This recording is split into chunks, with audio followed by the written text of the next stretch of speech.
On our planet, unexplored worlds have become rare, but some impenetrable islands still exist that we call lost worlds. Evrard Wendenbaum, geologist and adventurer, made a promise to himself to explore them all in order to better protect them. In Madagascar, he singled out the Makay Massif. The Makay, seen from the sky, appears to be a type of desert, which gives the impression of a mineral labyrinth. It's important to appreciate that if you enter these valleys, you won't know if you'll get out the other side, or even make progress. For more than 10 years, Evrard has ventured into this labyrinth of canyons to bring back proof of its extraordinary biodiversity. And we're off. This year, he's organising a scientific expedition to index the flora and fauna that's endemic to the Massif, in order to preserve this unique place that's threatened by man. All around the Massif, bushfires are regularly started to cultivate the land. These uncontrolled fires penetrate the Massif and destroy its ecosystem.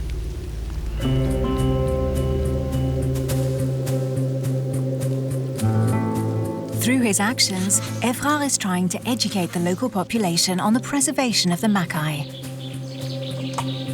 The results of this expedition should enable the Massif to be classified as a protected area by the Madagascar state. In order to do that, it will be necessary to outsmart the mineral labyrinth traps to reach an unexplored valley, the most inaccessible.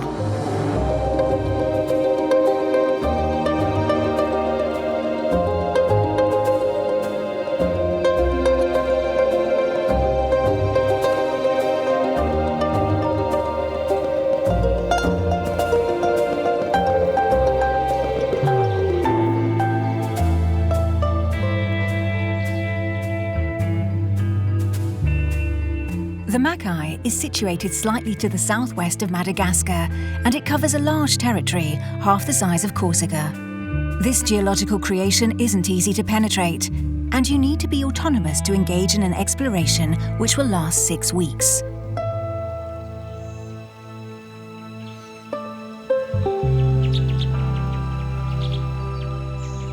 The expedition is on a very big scale, and it involves the cooperation of the Malagasy villagers, who are themselves interested in the Makay preservation program.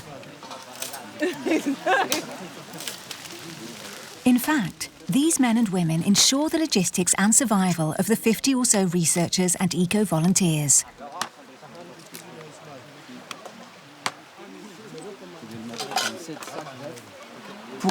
I had no particular qualification to protect these places, to say that this massif deserved to be protected more than another one. So I called scientists to try to make an inventory of everything that could be in the massif, and to try and find out if there really was a unique biodiversity. Where's the baby? There. Oh, the little shoot. There, yes. Look at the baby there. Oh, yes, great. In fact, there are 2 of them there. Platycerium. That's a pretty name, isn't it? We have archaeologists, ornithologists, herpetologists, entomologists, botanists, etc., who have come to define the state of health of these forests. Is that the cyclopoida? And the other one, the harpactoid, is it different in the other tube? Yes. Can you give me a bit of light? Once they make their first foray into the Makay, around the camp they take the opportunity to take stock of the material that will have to be carried.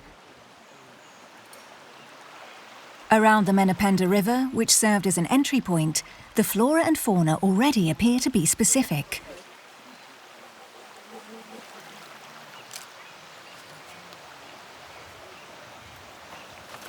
Excellent.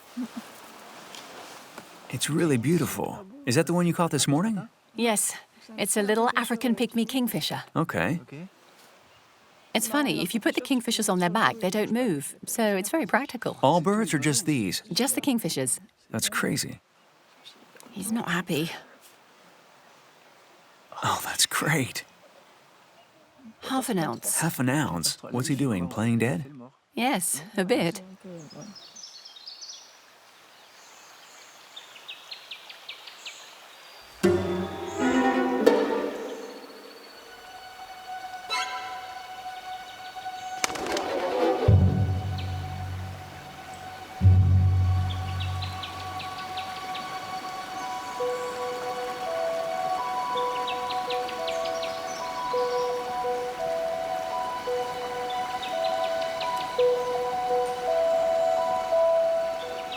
It's been 2 weeks since the mission stopped at the advanced camp in the Makay.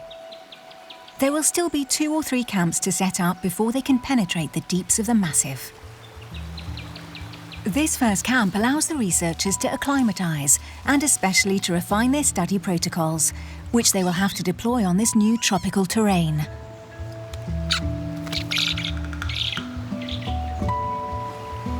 The scientific programme recruits a few French specialists, but mainly young graduate Malagasys. There are 3 of them just on the trees there.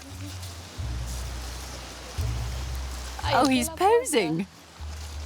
Is he aware you're taking a photo? Evrard provides them with logistics and support so they can reach the most remote places. He does everything to help them find the specimens, to classify them, and to illustrate them for their scientific publication. Wow, he's jumping. Fantastic. Okay? Yes.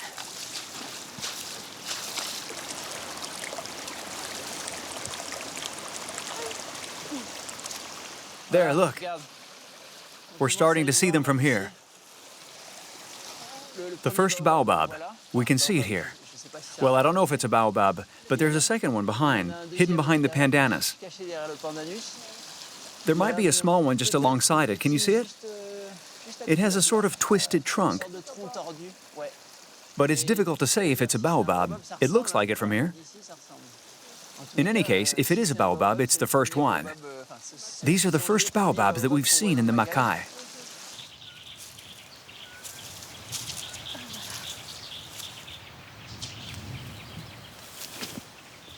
Yes! Okay. Oh, it's the first time I've climbed a baobab. It's fantastic.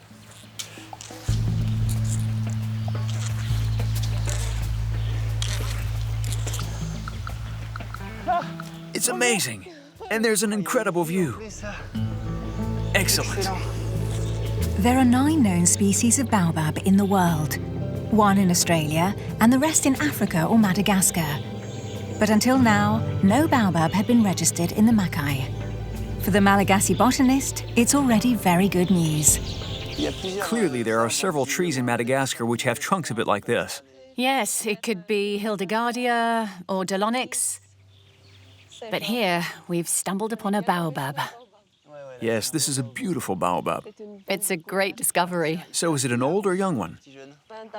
According to the diameter and height, considering that the baobabs have a very, very long growth, I think that this is a very, very, very old one. It's very old. Yes. Good, it would be great to install a hammock, wouldn't it?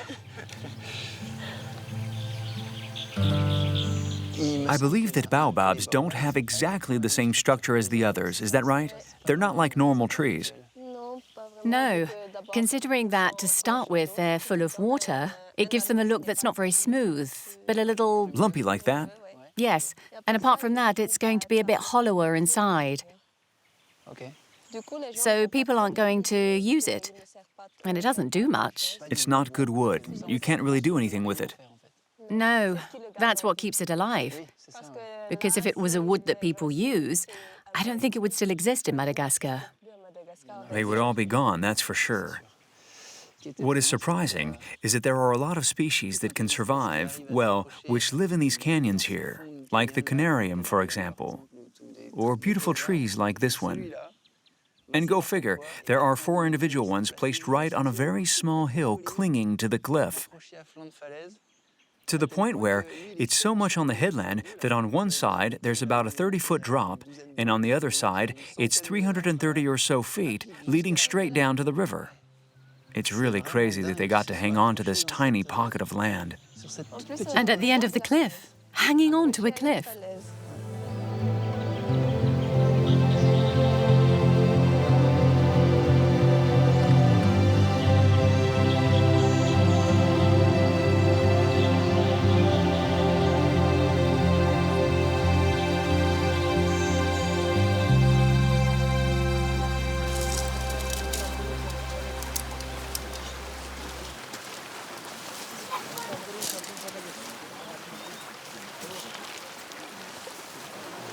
First, we'll go into the murmuring forest above.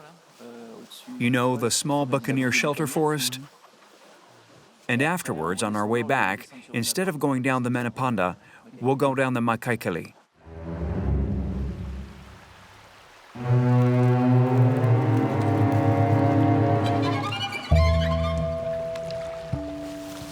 Everyone is finally reunited, so it's the big departure. The second camp is estimated to be a bit more than 2 days away on foot, following the river. 60 people will have to live autonomously for another 4 weeks. Evrard has never taken a team so deep into the Makay. Despite all our efforts and all our research, there are still some pockets of the forest that have never been studied, never explored. That's the goal of this 2017 mission. It allows me to bring scientists to a place where initially, the first time I set foot here, I could never have brought them. Because you can't read the Massif like that. It's too difficult. You need to come here once or twice or even 4 times, and then you discover that there are tiny, tiny paths. That takes time. Oh, wow! Even during the approach walks, you have to be attentive.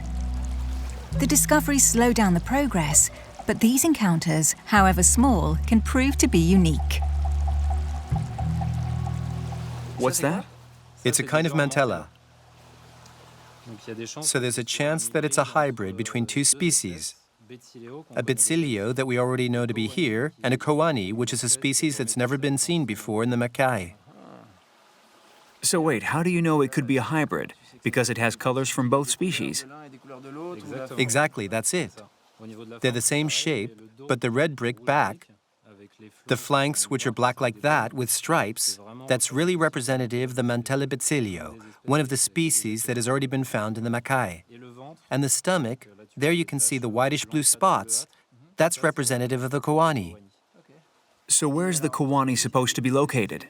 More to the east, and that encompasses a bit of the southern part of the Makay. So it's for that reason that we were hoping to see one before leaving. That was one of the top priorities of our exploration. So this is great. One of your objectives was to find this? Yes, at least one species of mantella, a type of mantella. Bitsilio or Koani? That's right, and perhaps this one is a cross between the 2 species. Can we put it on its back afterwards? We can, yes. I'll have to hold it.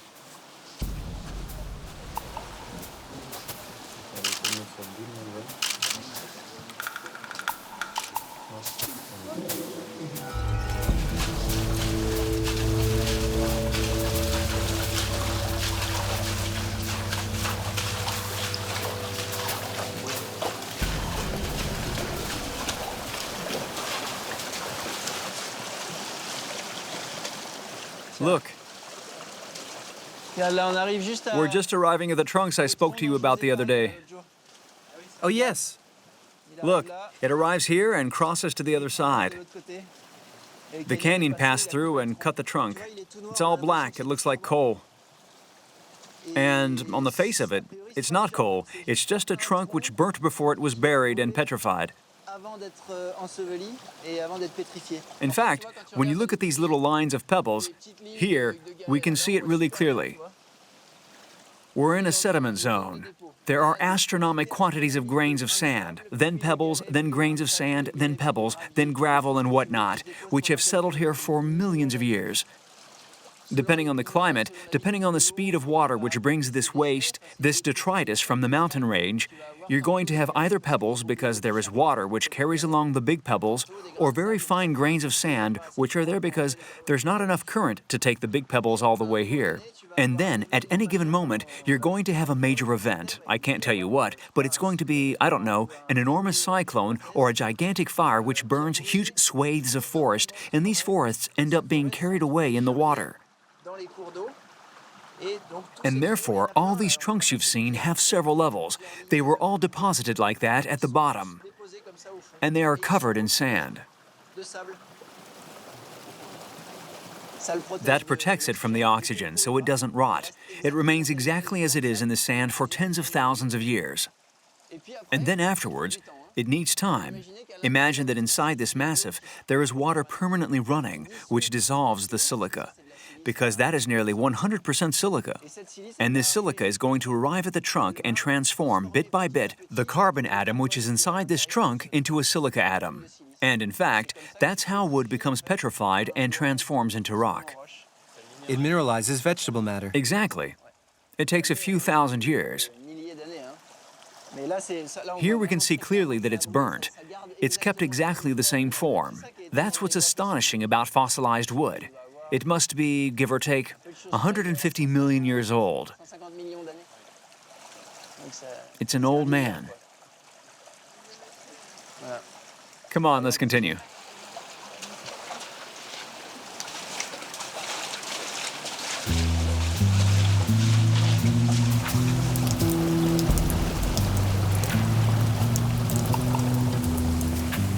Each time I tell myself, I've already seen everything, I'm going to get bored. But in fact, each time I return, I tell myself, this was the best trip ever. So it continues for me to be a fantastic playground, a land of fantastic adventure. There isn't one bend, one meander of a canyon which resembles the one before. There isn't one little patch of green, one little patch of forest which resembles the one it's next to. I'm having as much fun as the first time, that's for sure.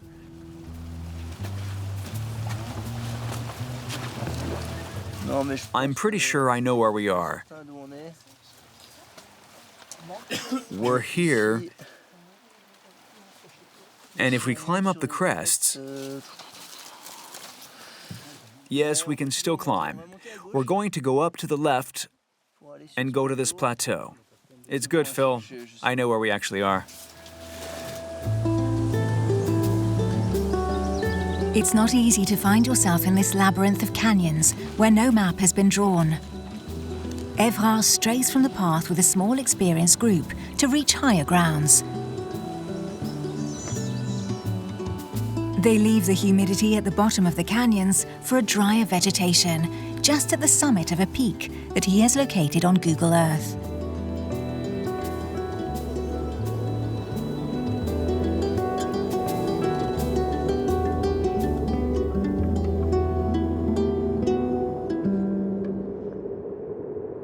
The Makay Mountains peak at more than 3,280 feet, and its rock is very crumbly.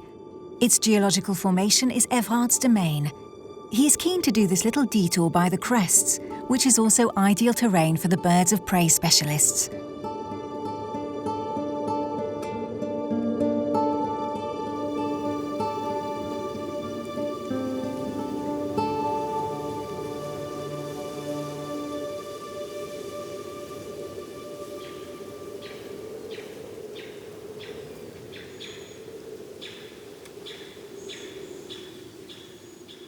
Here, we can clearly see the layers which are superimposed, and suddenly it explains how all that was created dozens of millions of years ago underwater.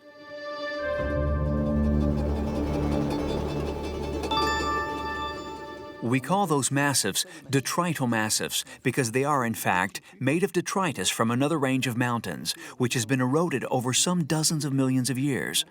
And the produce of the erosion has been deposited in a gigantic sedimentary basin, and that has created beds of sand and conglomerate, several miles thick.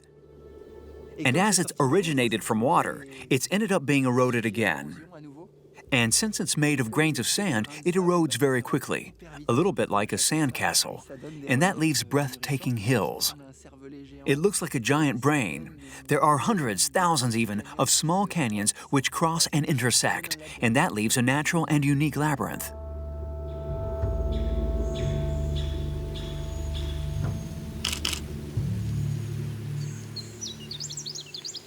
Listen, you can hear the sunbird. Ah, yes.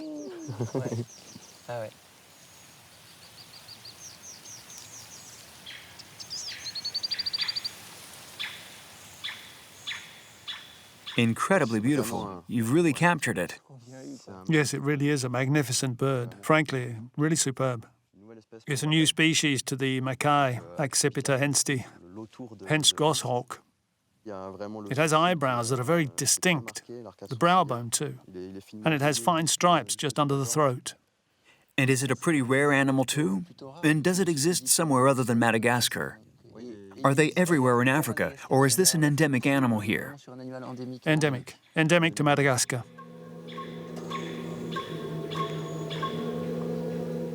So if you like, we can even hear the warning call of the female.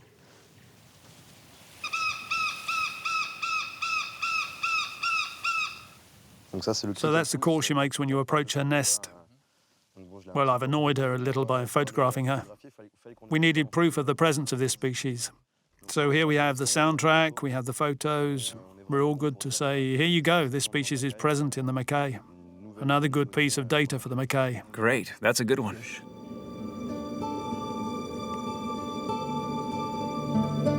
With this new discovery, the Makay has become the most populated area of diurnal birds of prey in Madagascar.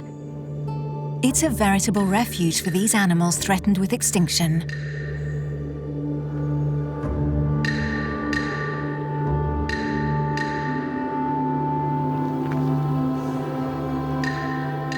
At altitude, the environment is more pleasant for humans, even if it's drier. In any case, Evrard has discovered traces of ancient human presence. You see, they came to grind something here. Cereals, I don't know what. I don't know what they had at the time, but it's proof of human presence, and that must mean that there must be more. It's for that reason that it was worth bringing the archaeologists. Right. And then tomorrow I need to find water, because there isn't any here. We're not going to last long with the small amount of water that we have in the can.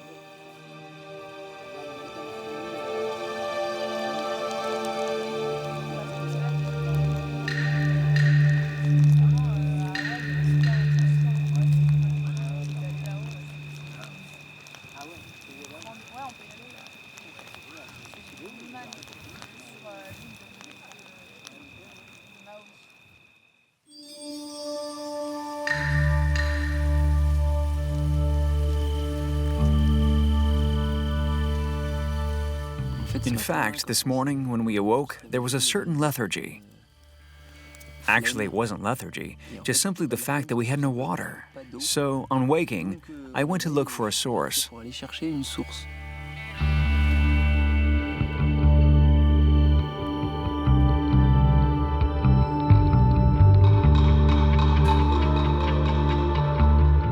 Finding water in these conditions firstly consists of locating the luscious vegetation at the bottom of the gorges.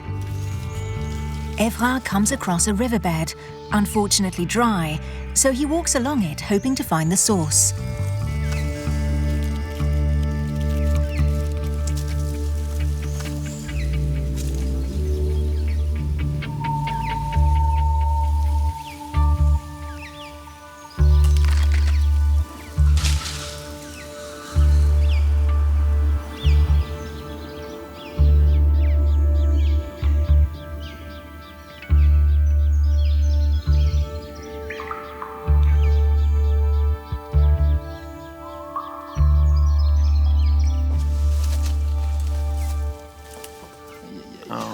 It's running, but not enough. Ah, there is a little pool. Good, but not enough water there for me. Oh yes, paintings. That's good. I know someone who's going to be very happy. Antoine for Evrard. Antoine for Evrard. Antoine for Evrard. Antoine for Evrard. Yes, Evrard, I can hear you. What's going on? Are you still at the camp? Yes, I'm still at the camp. I'm writing up a couple of things. I think you need to prepare a bag, because I think there's something that's going to interest you. I was looking for water.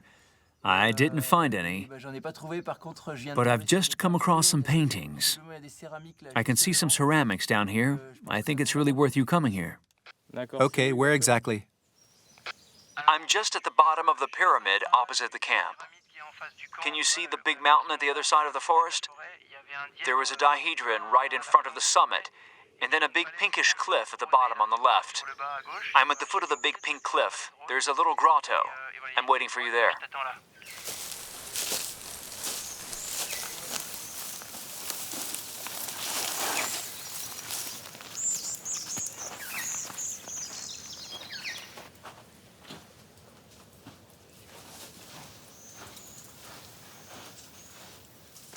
Up here, just above you.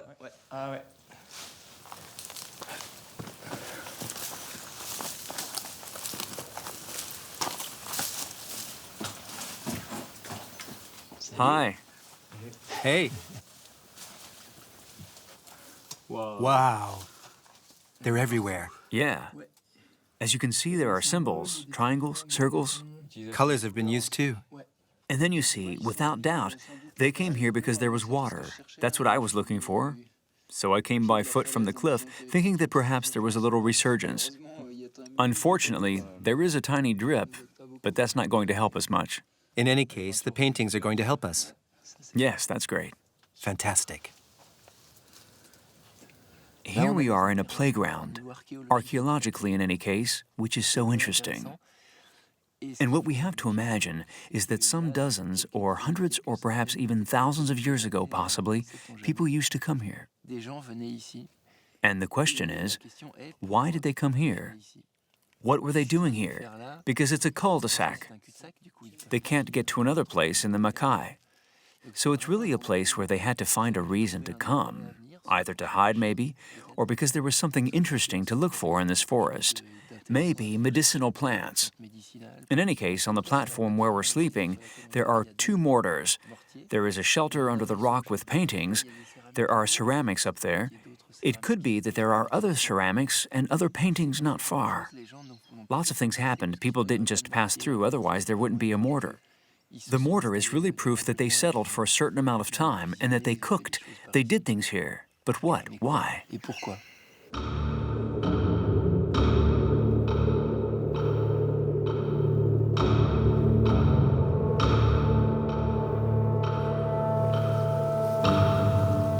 Near the archaeological sites, Evrard finds a bit of water, which gives the necessary energy to get the whole group going again. They start to descend towards the rest of the team, who have to follow a less steep hill. The objective is still in sight. They are still heading for the center of the massif to seek the best route to the lost valley of the Makay.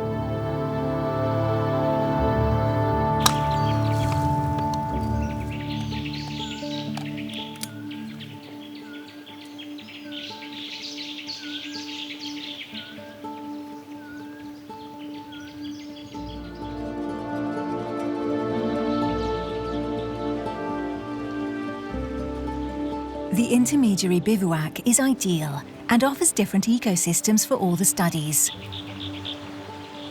There won't be a shortage of water, the temperature is mild, and there are no mosquitoes.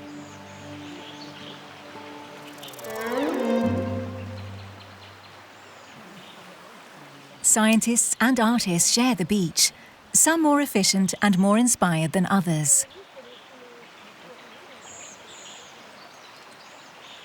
Globally, we have captured on our cameras nearly all types of animals. How many cameras did you have in total? We had 9 cameras for the 3 weeks. Okay. When I say all types of animals, I'm talking about lemurs. That is the female and that's the male. I also have some bush pigs. Yes? And finally, we have our target, the fusa, the carnivore. It's like the merging of a big puma with the head of a dog, meaning that it can climb trees to catch lemurs. It's the biggest carnivore endemic to Madagascar.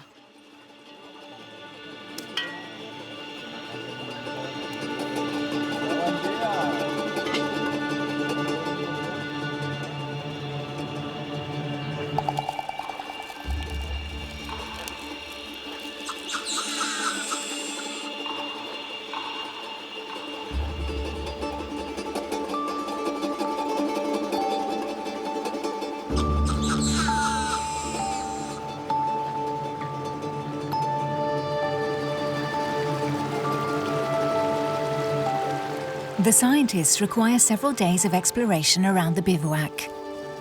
Each one chooses their terrain relative to their discipline, with a secret hope of finding a rare pearl.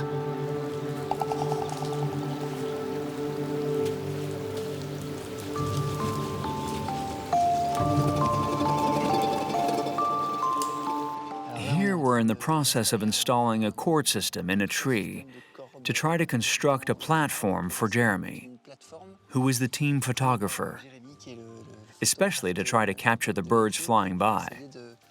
But not only them, also the lemurs, who will be on the canopy.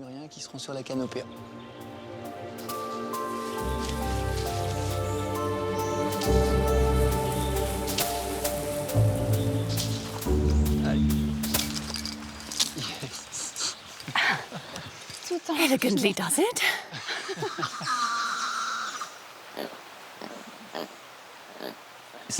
It's important work for us because that gives us an indication at 0 hour of the quantity, let's say, of the lemurs and of the balance of each group.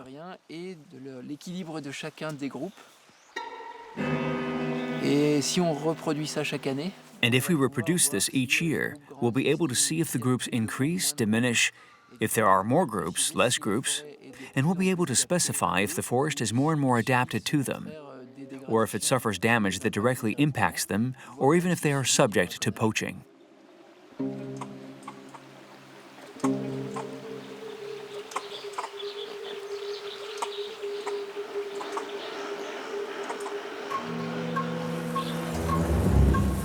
All the lemur species are endemic to Madagascar. When the first humans arrived on the island 2,000 years ago, they noticed some lemurs were as tall as them. For the Malagasy, the lemurs embody the spirit of the forest, hence the name, which means ghost.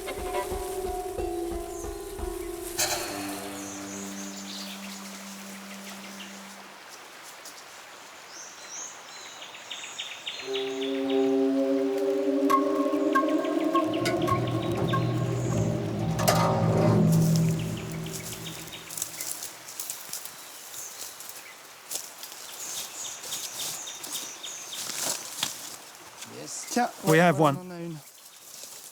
I'm going to catch it for you.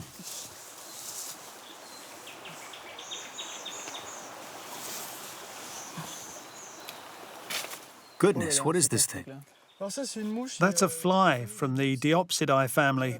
Their particularity is to have their eyes on the end of two long peduncles, like that, hammerhead shark style. What's that for? It must be useful for something to have your eyes on the end of an antenna like that. Their function isn't really known. We think that it plays a role in choosing a mate. The males have a bit of a fight to be the one with the biggest peduncles. The females will choose the winner of the fight. It's a seduction trick. Yes, a bit like with peacocks and deers with their antlers. Do you find this creature a lot here? We've found 2 or 3 species here. It's a species we see mainly below the equator or in tropical countries. There's only 1 species in Europe, but the eyes aren't separated like this one.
Evrard is constantly investigating and locating new terrain for the specialists to study. While scouting, he's also searching for a new route to take the team and to get everyone on the move. they still need to go further, towards the most hidden valley in the Makay. But there are often dead ends. It's out of the question to send the porters and the hundreds of pounds of equipment for hours without being sure that they won't have to turn around.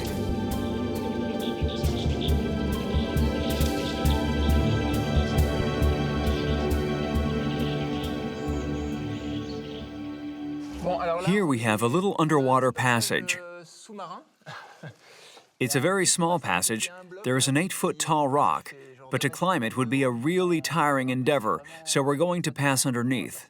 It's just over 3 feet, a little siphon, where we need to dive, and behind, you'll arrive in a gallery which is this size, and you're going to exit it. Then you'll need to move like this in the water.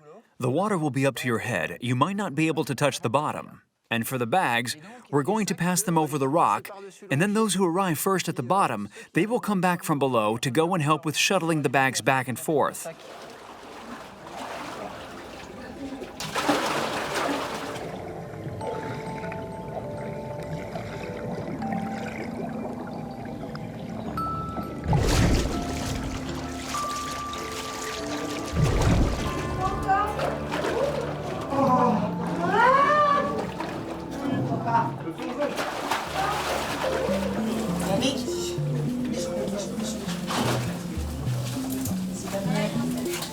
Staying several weeks in a forest like this ends up being very tiring.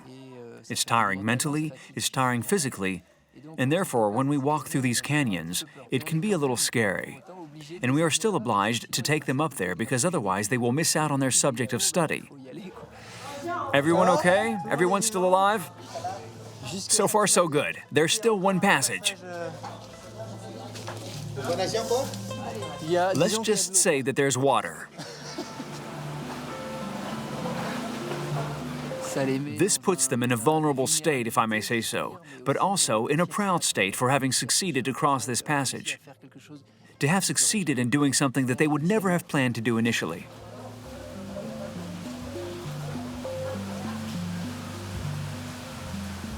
But that's what's great in these adventures. It's not just science, not just an easy walk. It's also putting into question their own physical and psychological capabilities, and that's what's rather nice.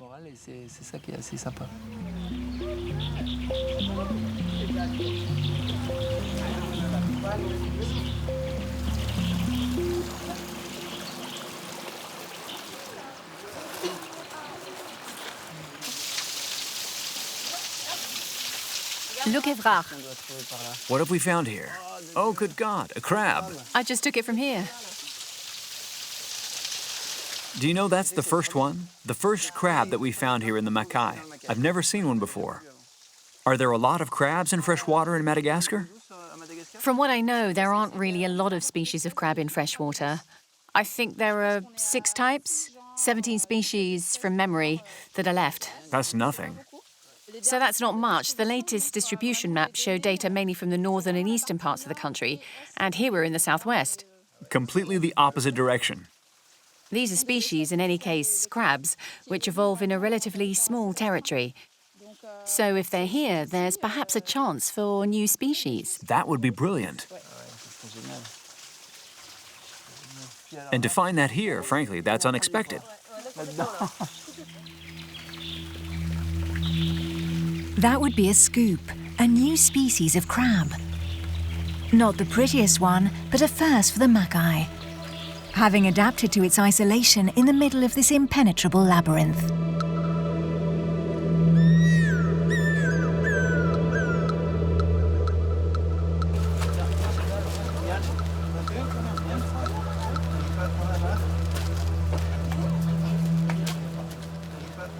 Just step on my shoulder, go ahead, okay?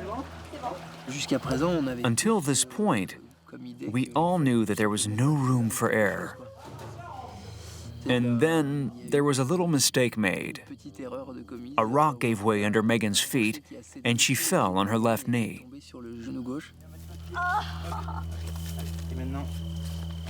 She really hurt herself badly because her patella is visibly fractured. I don't know exactly what she's done, but anyway, I removed a piece of bone.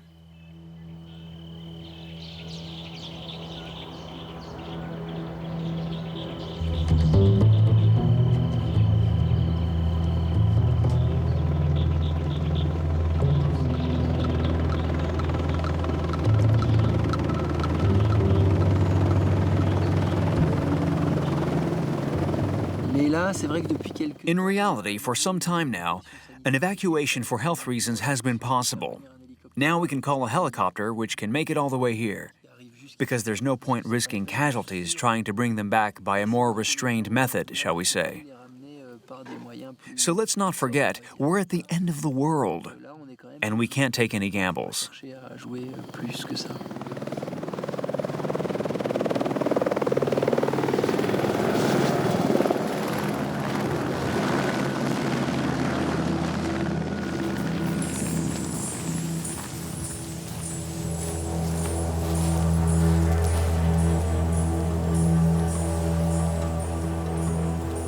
It's now 4 weeks that they've been traveling between the mountains and canyons of the Makay. The helicopter pilot informs Evrard that they're only 8 hours' walk from the luxuriant valley.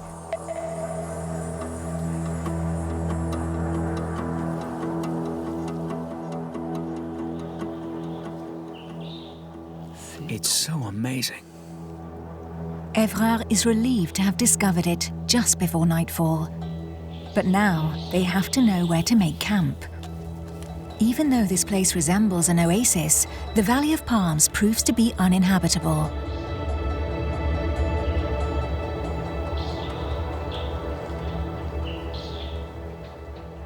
We are in a completely different zone. You have to understand that the entire bottom of the canyon is completely filled with water, so it's not the same vegetation. Here we have thousands of palm trees, pandanus, and other plants who live completely in the water. So it's very different from the forests that we have explored so far, which are fairly dry or semi-dry forests. So we don't have the same species, and therefore probably not the same species of birds. Also, probably not the same behavior from the lemurs, as you have the same species of lemurs here as in other forests, but they don't have the same food at all, so we can guess that they have slightly different behavior, rhythms, etc. We have 3 days ahead of us, 3 short days. That's all before going back. It's the end of the expedition, so we're going to try to give the maximum. Just to tell you also, when I said we're walking on palms, it's either walking on dry palms or walking in the mud and in the water. It's really a swamp, so there are places where it will be raised a little, but often will be in the mud. I've seen there are a few of you who have a problem with infections. I don't know if it's very clever to go in there when you have infections on your feet, legs, or elsewhere, but it's for you to decide. Come on, let's get to work.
Hi.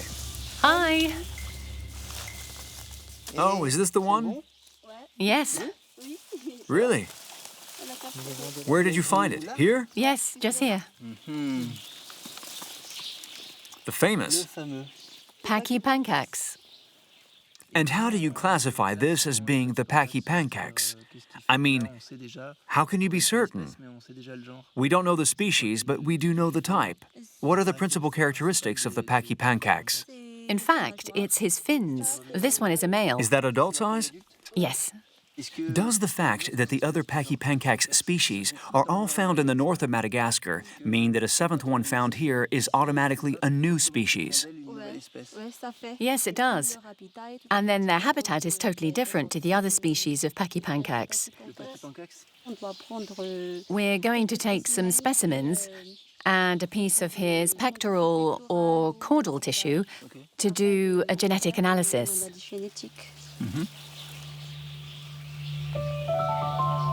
Nothing spectacular, but it's always extraordinary to find a new species, especially at a time when biodiversity is under pressure.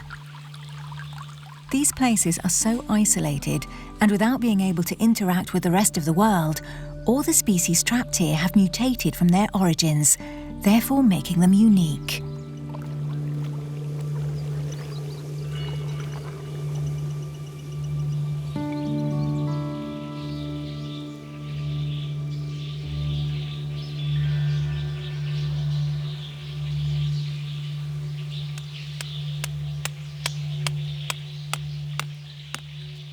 Right. I've seen better anchoring, but hey. Shall we start to pull? Okay, you can go for it. It's fine. For ornithologists, given the noise in this canyon, it must be teeming with life, and we thought it could be interesting to put a rope.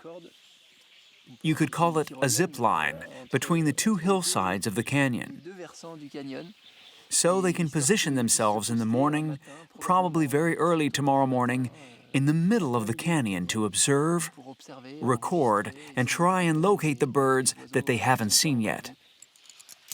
Let's go. I just have to... Oh no, it's slack.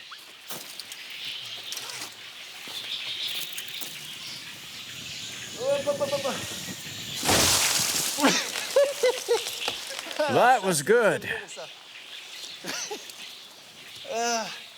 I really got to see it close up.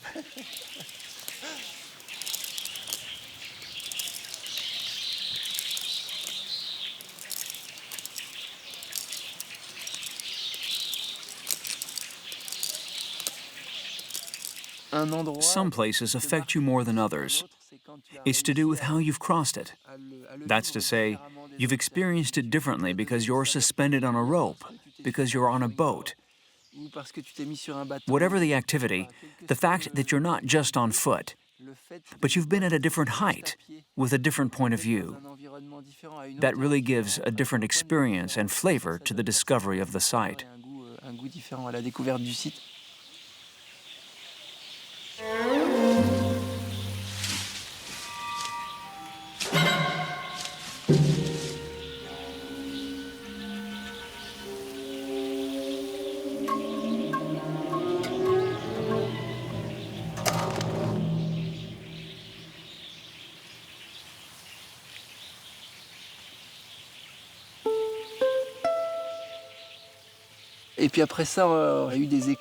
And after that, we heard that in the lake there were big fish, very big fish. Let's say big like this. Yesterday they said they were that big. Apparently there are even bigger fish, which are yellow, and others which are blue. So we tried, well, I tried to find a route to reach the lake with a small boat, a little pack raft, to attempt to fish on the lake. So, if possible, we could catch them.